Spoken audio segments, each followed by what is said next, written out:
Some health experts say it's impossible to substantially bring down the reproduction number of the coronavirus within 2 weeks of the NCR plus bubble.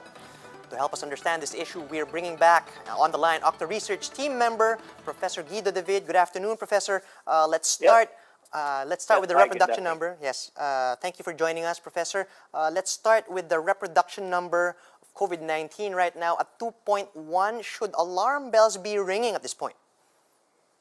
Well, yesterday the case number decreased actually, so the reproduction number decreased a little bit. It's around 1.99 right now. Yeah, we are alarmed, but we are hopeful that the interventions introduced by the government within the next 2 weeks will help bring down the reproduction number. Right, but then in another interview, we have Professor Ranjit Rai mentioning that this NCR plus bubble will not help in lowering that number within 2 weeks. What's your take on this?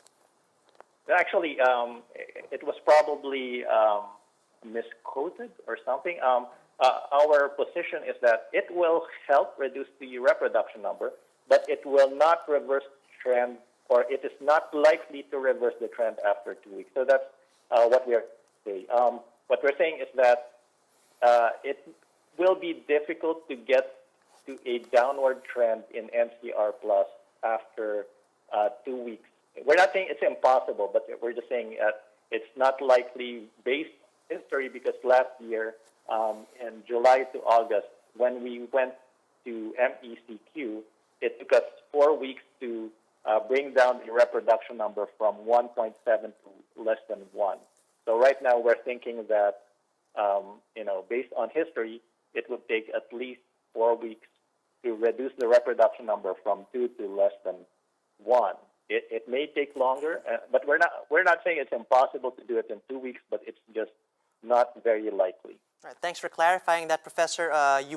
We will probably just need more time, longer than 2 weeks. But then, should the government implement another ECQ in your mind to curb the surge in cases? And based on what we've seen so far, is this looking likely? Or what other measures should the government now implement in lieu of a full lockdown? Well, the government just implemented these measures, so I think we should give these interventions a chance, and we would like to see the effects of these interventions first before we make further restrictions or additional interventions. So we hope that we will see the effects of these interventions within this week, or sorry, by next week, or within the next 2 weeks, and we can decide then if we will need to further slow down the reproduction number, the trend, or if we're already headed there, then we probably don't need to add more restrictions. All right, Professor, we were talking about the hospitals in Metro Manila slowly getting overwhelmed, although not quite there yet. What possible steps can be taken to prevent hospitals in the Metro from being overwhelmed? Well, I believe the Department of Health has a one-command system. They're looking to add additional beds.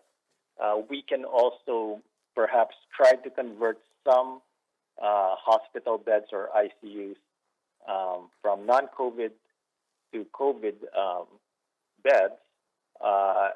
This is just a suggestion. Of course, the hospitals will be the ones who will make the final decision there, if that is feasible.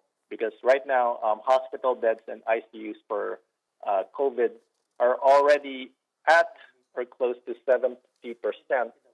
But there is more headroom for non-COVID ICUs, and that's why we think that this could be a possible move if cases continue to escalate.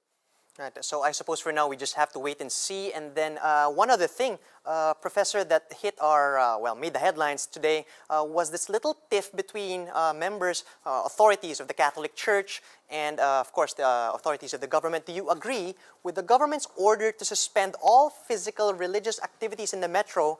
And if so, what's the science behind this?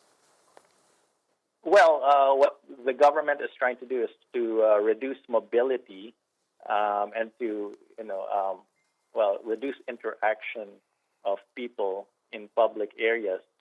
Though I understand when I read the proposition of the churches, they just wanted 10% capacity in churches, which may not be significant anyway. And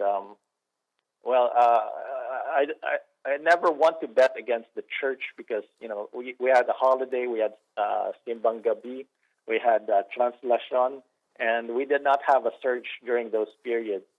So technically speaking, the government has a position that it wants to reduce mobility and increase social distancing, reduce social interaction. But again, on the other hand, again, based on history, we did not have surges. So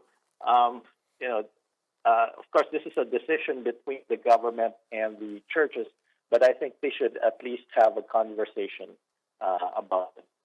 All right. Thank you for your time and for your usual insight, Professor. That was Professor Guido David of the OCTA Research team on the line.